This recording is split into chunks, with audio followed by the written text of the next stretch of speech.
Hello, everybody, and welcome back to another episode of The Adam Bergman Show, or Adam Bergman's Money Makers. I'm posting this video on both of my channels. If you're a crypto head, I have The Adam Bergman Show, but if you like traditional finance, I do have Adam Bergman's Money Makers, which focuses more on stocks, real estate, and traditional finance. In today's video, I will go over the current CPI report, which stands for the Consumer Price Index. And it really is just not getting better. We currently have an 8.5% CPI, which is the worst that we had in over 40 years. I am nearly convinced that we will now have a more aggressive rate hike. Not that it's ever going to matter, because you can't curb an 8.5% inflation with a 3% interest rate. You just can't do it.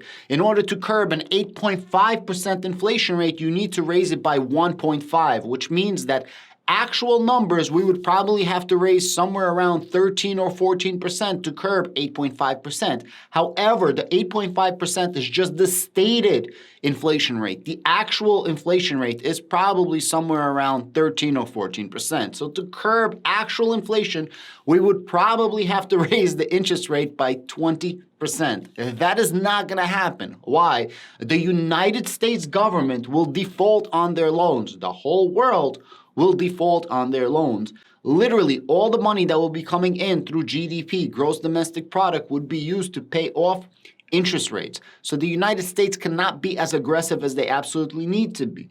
Why? Because they themselves don't have the money to pay the interest rates. The funny thing is, a lot of the United States debt is to the United States. So the United States different government branches borrows from a different branch or a different organization within the government, and they all owe money to each other. It's pretty comical, actually.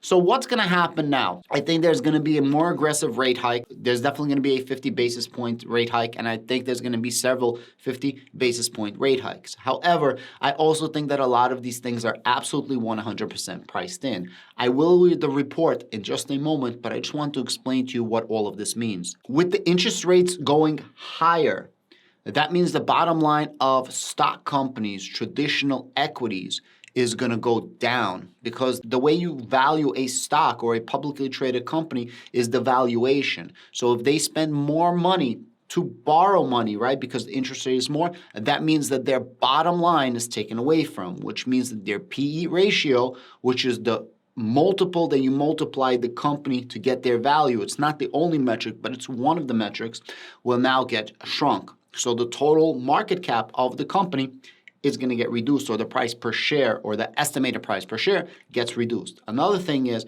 if it's not cheap to borrow money and money becomes more expensive, a lot of big companies just won't do it. And then what happens? They don't do as much research and development, they don't do as much marketing, and they just ball up and they get into a defensive instead of an offensive mode.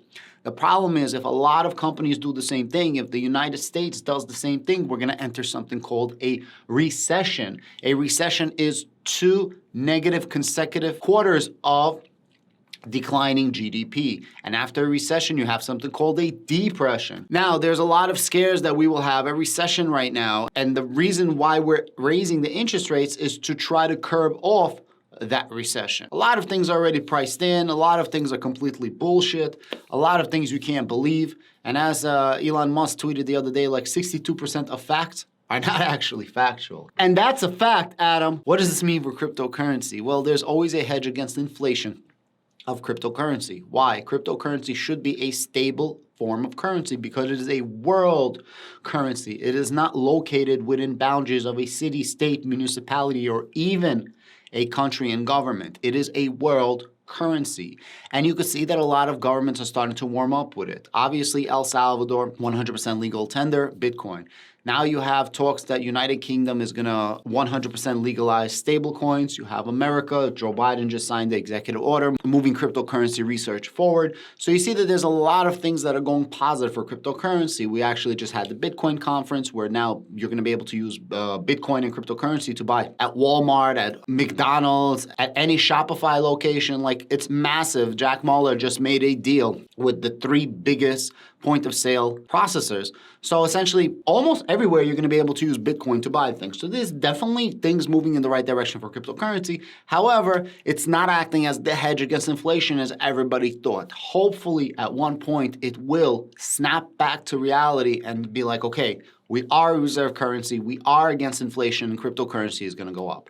Let me read you this report. This is the Consumer Price Index. If you guys don't want to read this report, all you got to do is type into Google, and there's going to be like tons of different publications about the CPI report. I like to get it out of the U.S. Bureau of Labor Statistics because we get it out of the horse's mouth. Consumer Price Index, March 2022. So remember, we're getting it in April, but this is for March, so it's actually a month back.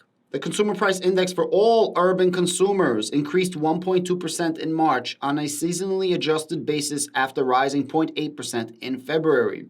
The U.S. Bureau of Labor and Statistics reported today over the last 12 months, the all-item index increased 8.5%. So just for you to understand, in the last 2 months, inflation went up 2%. 1% a month, if you really want to think about it like that. Isn't that scary? Imagine your money is worth 12% less in a year from now. So you had $100,000, you left it in the bank, and now it's worth $88,000. Disgusting, right? Increase in the indexes for gasoline, shelter, and food were the largest contributors to the seasonally adjusted out of all items increase. The gasoline index rose 18.3%, which means that gas went up 18% in 1 month. In March, and accounted for over half of the all items monthly increase. Other energy components indexes also increased. The food index rose 1%, okay? That's in line. And the food at home index rose 1.5%, which is slightly higher than the average of 1.2%.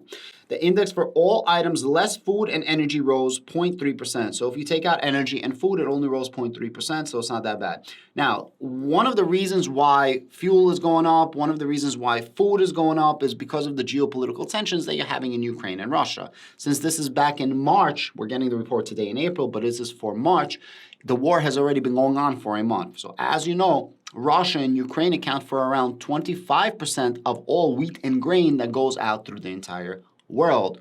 Russia accounts for a huge amount of oil that goes out throughout the world. I think they're producing 8 or 10% of the entire world's oil supply, with 40% of the European Union oil supply. They're only around 3% of the United States. We don't really need them.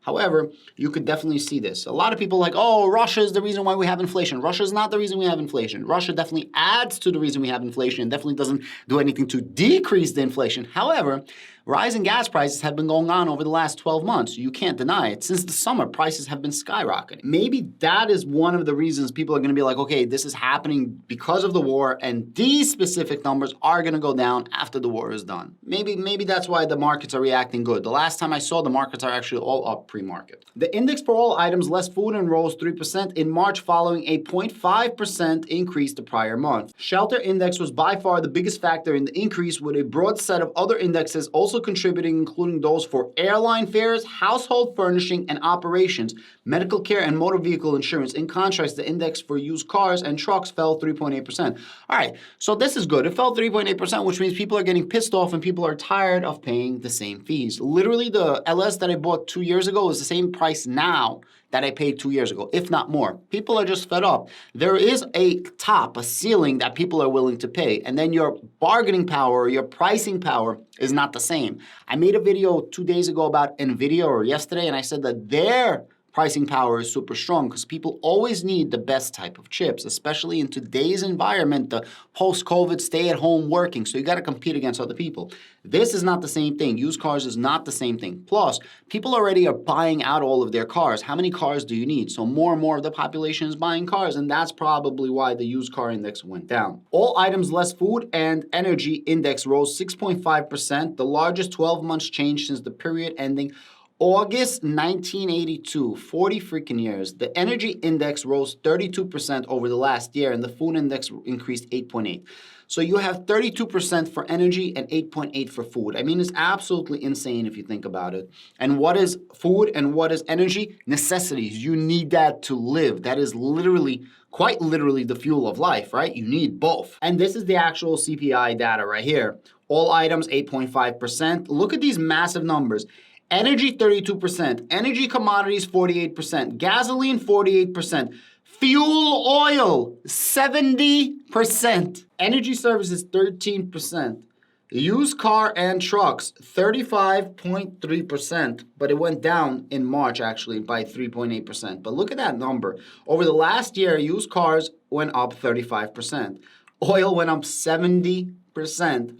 over the last 12 months. That's what I'm saying. You can't just blame Russia for that. It's been happening since the 11 months before Russia happened. Guys, these are absolutely crazy numbers, and yeah, so that's your CPI data report. This is a quick synapse of it. If you like videos like this, please give me the likes, please give me the shares, and please give me the subscribe. And if you like traditional finance, sign on to Adam Bergman's Money Makers. And if you like crypto or you want to learn about crypto, definitely sign up to The Adam Bergman Show. I go in depth in both categories. I do a really good job breaking everything down into clear, coherent, and digestible information. And I don't make it super boring or overcomplicated like a lot of other people. Thank you so much. Have a great day. Please give me the likes, the shares, and subscribe. Both channels are growing, and I love you all. I truly appreciate everybody here.